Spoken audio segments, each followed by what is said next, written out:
Hey everybody, welcome back to another episode of Reaction Therapy. I am your resident psychotherapist, Tom Stevens, here to break down the lyrics to your favorite music. And today, we continue the journey. That's right, the NF journey continues, and it's a big milestone because today we have How Could You Leave Us? Everyone has told me this is a major piece of the NF puzzle. They've told me so much so that I've even brought my Kleenex with me in case I need it. And I have a feeling I'm going to need it because I'm a sensitive, emotional, caring guy. I've also dressed in black in case this is slightly depressing, but I am super excited. I appreciate all of you for being a part of our channel, for liking, subscribing, and commenting, and letting just all of us be a part of what this is. So I cannot wait to dive into this. And without further ado, let's get into NF. How Could You Leave Us? Oh, wow. It's like a movie.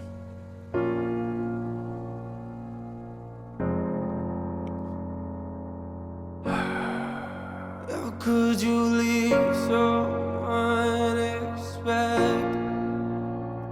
We waited for you, but you just left us. We needed you. This is instantly sad, right? Because it's like, this has got to be his story, and his mom showing up at the house and you know, seeing the kids. And I don't know if she's home from work. I don't know if she's come to visit them, but they're all there. And then the glimpse of the pills inside that, you know, oh my goodness. And just look at the faces on these children.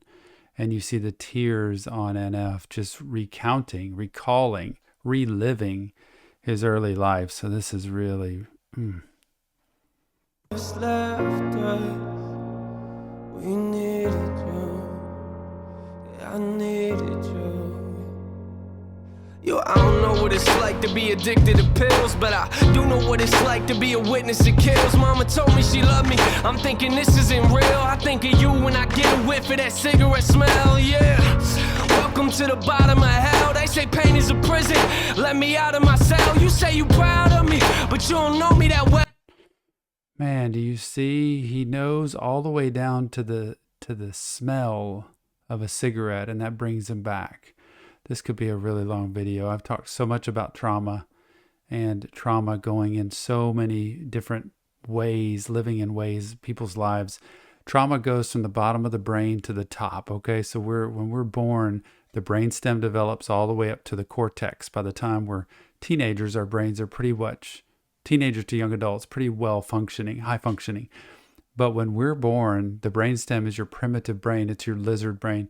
It is fight or flight. It is just, it doesn't know time or space.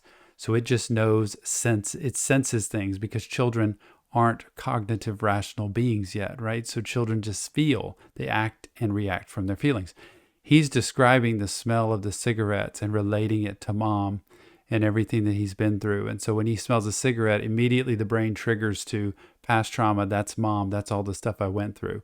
Somebody else might smell a cigarette and doesn't have that because they didn't associate those two together. Very important to know that with trauma, that it comes in smells, sights, sounds, words people say, tones of voice, visualizing somebody or something, a certain car, a certain place, so many ways. But remember, bottom up, the brainstem up to the cortex, and it starts at the brainstem every time and goes all the way up. And he is just reliving this. And did you see her in the car? Like, she seemed so happy, lighting up, and just like not even caring about the children. Pain is a prison. Let me out of my cell. You say you proud of me, but you don't know me that well. Sit in my room, tears running down my face, and I yell into my pillowcases. Say you coming to get us, then call a minute later just to tell us you're not. I'm humiliated. I'm in a room with the parent that I don't barely know. Some lady in the corner watching us while she's taking notes. I don't get. Oh, so he clearly has been like either taken away at some point, or custody for mom has been pulled away, and she's had to do visits with a social worker or somebody else there watching. And you can imagine young children.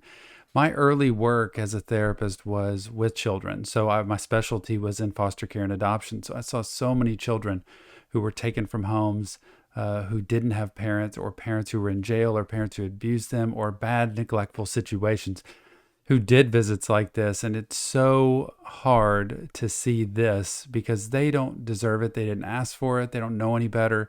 And this was normal to him. And he says, you say you're proud of me. You call, you want to visit me. And then a few minutes later you call and you can't. We're in this visit with this other person, which we never should be to begin with. But here are these children just trying to be normal and trying to love mom, because most children love their parents regardless. And he is got to be, at this point, at that age, totally confused. And now as an adult, looking back with, I think, so much anger and so much sadness that are combined, which really create chaos in somebody. Parent that I don't barely know, some lady in the corner watching us while she's taking notes. I don't get it, mom. Don't you want to watch your babies grow? I guess pills are more important. All you have to say is no, but you won't do it, will you? You gon' keep popping till them pills kill you. I know you're gone, but I can still feel you. Why would you leave us? Why would you leave us? How could you leave us? You hear that, and it's got to be real in his voice. And for him being able to talk about pills as a grown-up, and you had a choice and you chose that, and now you're gone, he said, and I can't get you back. And so clearly that was more important than me, is what children grow up feeling. And then he pays the price for her ultimate choices. And this is so sad. This just reminds me of so many children I've seen who've been in such horrible situations of abuse and neglect and mistreated and things that they didn't have to. And you see these children trying to smile their way through it, but you hear his voice so real in the background of how could you leave us? And you hear him feeling what it was like to go through that. And I'm feeling it now. How could you leave us? How could you leave us? Why would you leave us?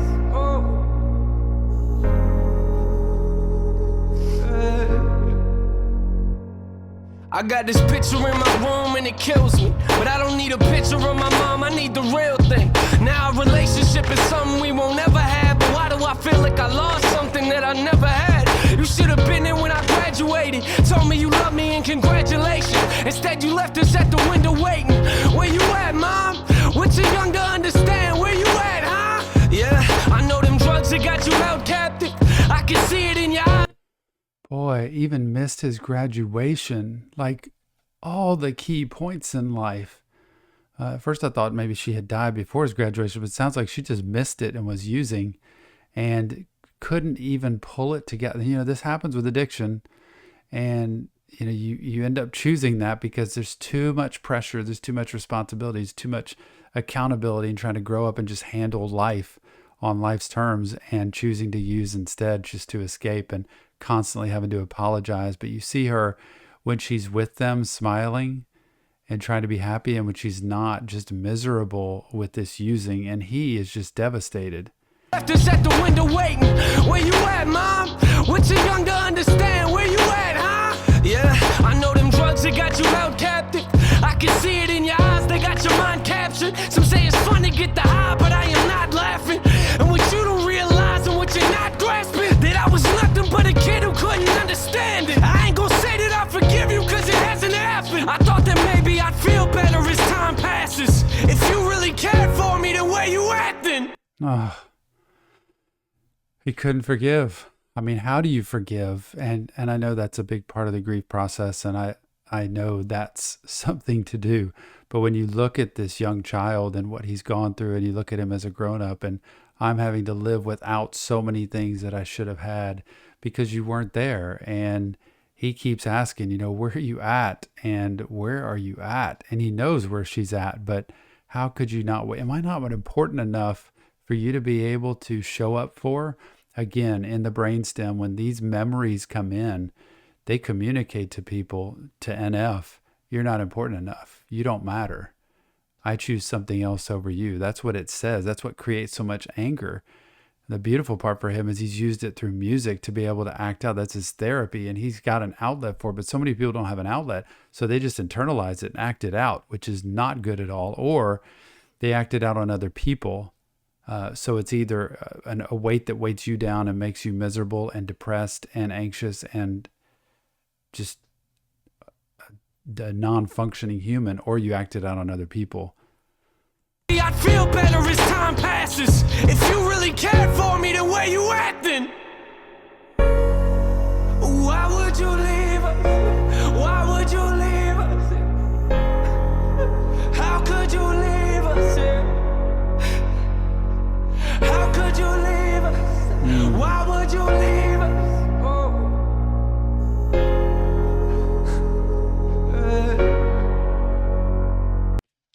How many times they must have looked out just like that, those windows, to see her leave or to see her never show up, and what they got used to. And when you get used to that, you're always wondering, is it going to happen or is it not? Am I important enough or am I not? And so when you have relationships as you get older, you tend to expect that, and you expect people to leave, or you leave them. And you just decide that's too much. I'm just going to be the one who leaves now, just like Mom used to do.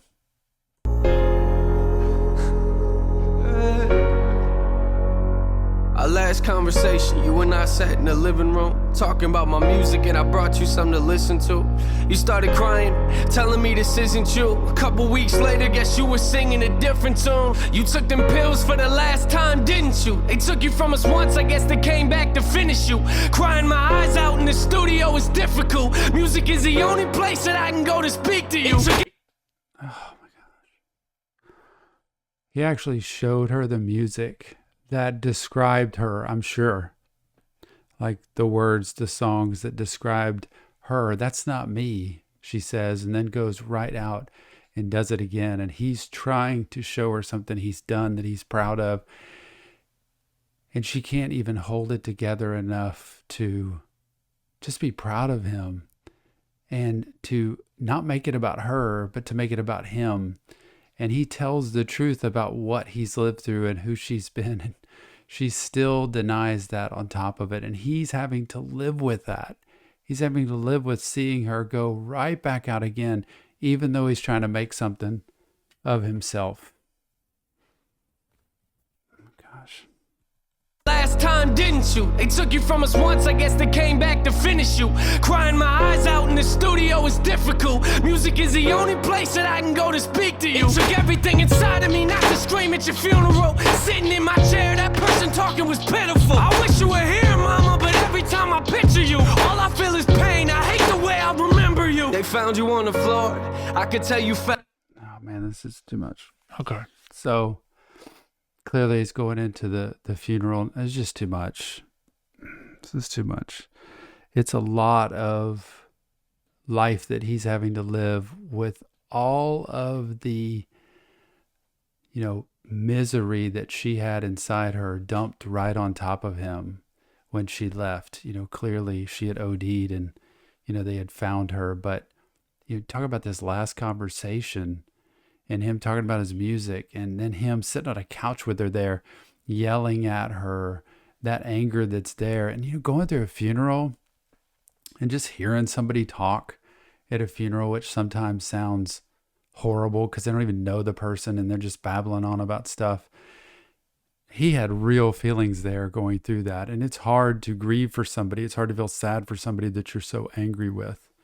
And I'm just sweating in here, trying to make it through this. That person talking was pitiful. I wish you were here, mama, but every time I picture you, all I feel is pain. I hate the way I remember you. They found you on the floor, I could tell you felt hollow. Gave everything you had plus your life to them pill bottles. You gave everything you had plus your life to them pill bottles. Don't know if you hear me or not, but if you're still watching, why would you leave us? Why would you leave us? How could you leave us? How could you leave us? Why would you leave us?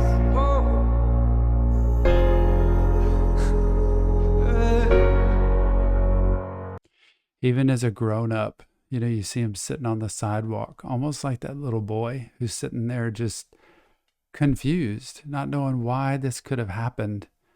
And those words, how could you leave us?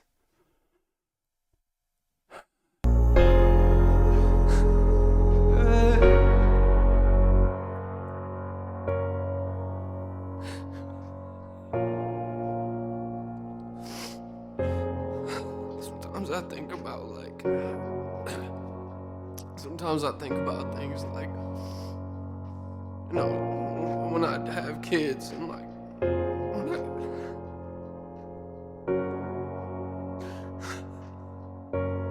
you won't be there, you know, you won't be there for any of that.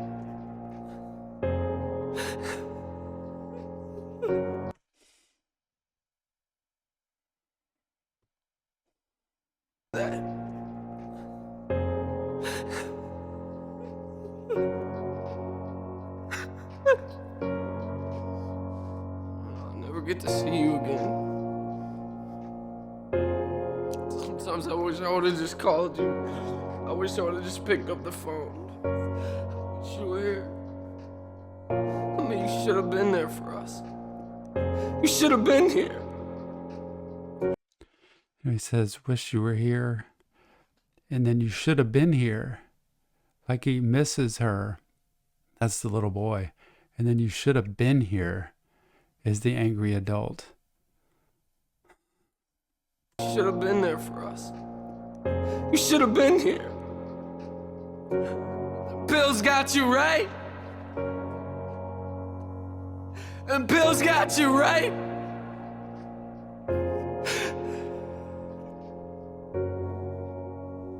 I wish you were here.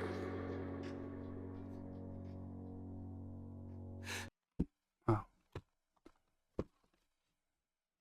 Well, I don't know what else to say other than you're right. All of y'all. That was a lot and taught me so much about who he is, where he's come from, and what he's had to overcome. And boy, to have a conversation with him about life. So much of what I've seen in my office, I've seen children watch their parents get arrested, die, treat them poorly. I've just seen so much of what he just described, and it is a gift that he's been able to use his music to communicate that to everyone out there who can relate, because so many of you can relate. So I implore you that if you need help, if you've been through tough times, please seek out help in your community. Online, look at the link in my bio to NAMI. Look at Psychology Today and search somebody up. Reach out. Get help, because it is out there. And this is just my opinion. It's not real therapy, but it's all I can do to help at least touch base with each of you about these tough subjects. And remember, trauma is real and it has to be dealt with and it has to be healed, or it will just stick around. Thank you so much for giving me the chance to watch this, for being patient for this video to come out, and for tolerating the length of this video. And I cannot wait to see the next NF song, and I'm hoping this is the biggest hurdle to climb in terms of emotion and intensity with what his story is. So thank you for joining me with this. Thank you for liking, subscribing, pass it on to your friends. And thank you for being a part of this channel. So I cannot wait to see each and every one of you on the next Reaction Therapy.